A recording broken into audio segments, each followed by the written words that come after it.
We haven't talked a ton about the 2024 NBA draft in this channel this year because, well, there just hasn't been a lot to talk about, but that certainly changed this evening. Because even though this class doesn't have a ton of strength at the top, there were certainly a lot of storylines. Coming into the draft, the big story was whether or not Alex Sarr was going to go first overall or second. It seemed like he was pretty locked in at the second overall pick. The big controversy there was the fact that he hadn't worked out for Atlanta, presumably signaling that he didn't want to go to the Hawks, which was very strange to a lot of people. To me, it made a lot of sense just because if he was good enough to be the consensus first pick, it wouldn't have mattered. Atlanta would have just taken him first overall.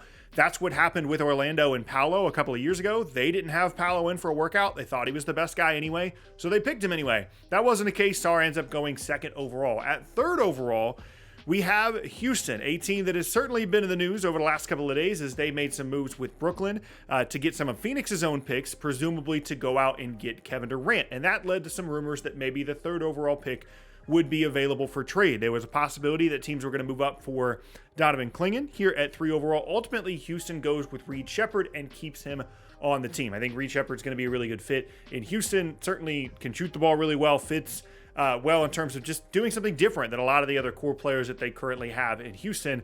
And even though it would have been interesting to see them maybe take Clingan at 3 and then they can have Alperen Sengun out there possibly as trade bait, some of these other future picks as well. That was a rumor that was thrown out there a lot as it relates to potentially Phoenix, which is just going to continually be a conversation with Houston this offseason because of what Woj floated after the Mikal Bridges trade, that Houston was possibly shopping some picks in order to try and lure Kevin Durant to Houston. As of this moment, that has not happened, and ultimately Reed Sheppard goes third overall. Next big surprise of the night, though, comes at number 8 overall, where San Antonio selects Rob Dillingham, the exciting young guard, scoring guard out of Kentucky. And at the time, there was a lot of positive feedback about that selection. They picked another guard earlier on. It's more defensive-oriented in Castle. They take Rob Dillingham as a guy that's going to score more for them. People really liked this selection, and then all of a sudden, it was no longer San Antonio that made the pick. Minnesota moves up, trades multiple draft picks to go up to number 8 in a class that most people don't think is very good to bring in Rob Dillingham. And this is a move that a lot of people did not like around the league, at least the people that I saw.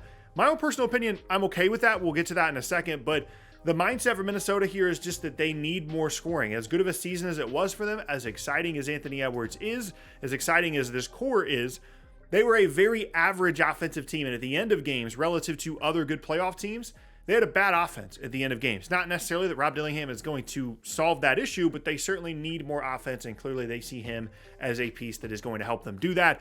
In terms of the value in the trade, they certainly gave up a lot for the 8th pick in a not very strong class, but there's always a couple of guys in every draft that we don't think are going to be that good, or in a class we don't think is going to be that good. There's always a few guys that hit, and Dillingham certainly has that profile in terms of the upside and the talent, even though the size is not ideal. Here's my thing with Minnesota making the move. Yes, you're trading a pick very far into the future. That's very strange. This is the kind of trade that we don't typically see. But can you, if you're not a Timberwolves fan, can you tell me who the third guard was on Minnesota last year that was playing significant minutes for them, or at least was the third guard off the bench? Because obviously it's Mike Conley and it's Anthony Edwards. I'm not counting Nickeil Alexander-Walker as a guard. I'm not counting McDaniels as a guard. Who's the third guard in Minnesota? It's Monty Morris, who they brought in the middle of the year, and it's Jordan McLaughlin. So in that context, if they think Rob Dillingham can play and develop into the long-term option alongside and certainly a 6-man option into the future, that is a spot on their roster that they definitely desperately needed to fill, and something that is unlikely they were going to be able to add in free agency given their salary situation. Their team is very expensive. They're not going to have access to the mid-level exception, or at least not the full mid-level exception. So even if you don't like the value in exchange for Dillingham, the trade of that kind, or trading for a player of that type, I should say, certainly makes sense with their roster when you think about their guard rotation last year, and I think that was the mindset for Minnesota. The very next pick, we have our next surprise of the evening, and that is Zach Edey going 9th overall to Memphis. There were rumors about the possibility of them moving up to 6 to go and get Donovan Clingan in front of Portland. That's who ultimately he ends up going to.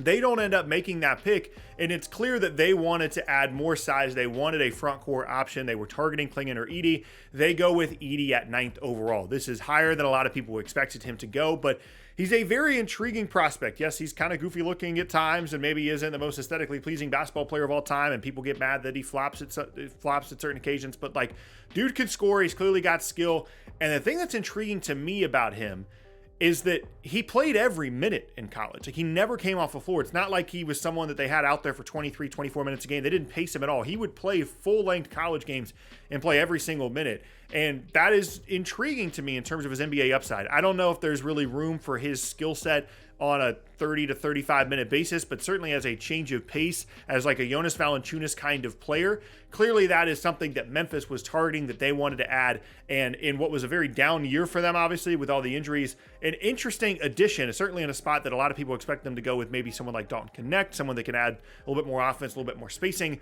They go the opposite direction. They go with front court offense there with Edey, which was certainly a surprise. Before we get to the rest of the picks, we have another trade to discuss here. It's one that actually went down before the draft, because at 14th overall, Washington was making a selection rather than Portland, because Washington decides to trade away Deni Avdija to Portland in exchange for the 14th pick of the draft and some other future draft compensation. And this was interesting for a few reasons. I like Deni. He's very good. I think he can really guard well. He's going to be...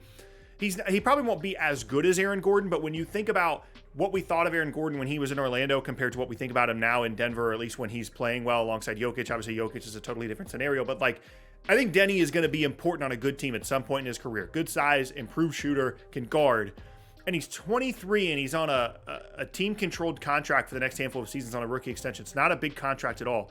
And I found it interesting that Washington was willing to just trade that guy away. Now, they got Malcolm Brogdon, who they're going to be able to turn into some other stuff, I'm sure. They got some future draft compensation, and it's clear that they're trying to be as bad as possible in the race for the first overall pick in 2025. And it's possible that they view Deni as just good enough to not be on the roster anymore because he might actually help them win games, which is presumably why they continue to shop someone like Kyle Kuzma as well.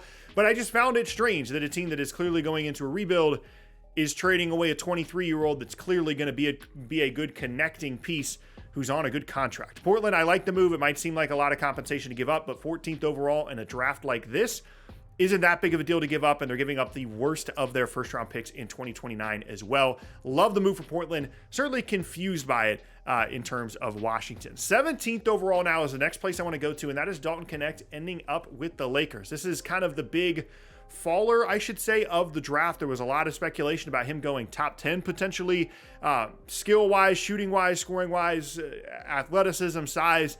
This guy's got it all. The problem is he's 24 years old. He's older than Deni, who got traded right before the draft. That was the big issue with him, but I still felt like he was going to go pretty high in the draft. But once we got to that 15, 16, 17 range, where it was like Miami, Philly, LA, I felt like he was going to go in one of those slots, and ultimately he ends up with the Lakers there with new head coach JJ Redick. Seems like a good fit for them. I don't know if he's going to play a ton. You're always kind of weary about what's going to happen with Lakers rookies. We saw that with Hood Schifino last year, although of course obviously he had some injury stuff to deal with. But it feels like good value given where Knecht should have gone presumably in this draft as he kind of fell down the board. And so now we actually go into the second round of the draft tomorrow night, because the league decided to split it up into two different nights. Even though we didn't have any kind of crazy prospect at the top, I still felt like this was an interesting draft in terms of the number of surprises that we got, different kind of smaller trades that happened throughout the night. It was still a pretty fun draft, even though the class itself, not the best we've ever seen.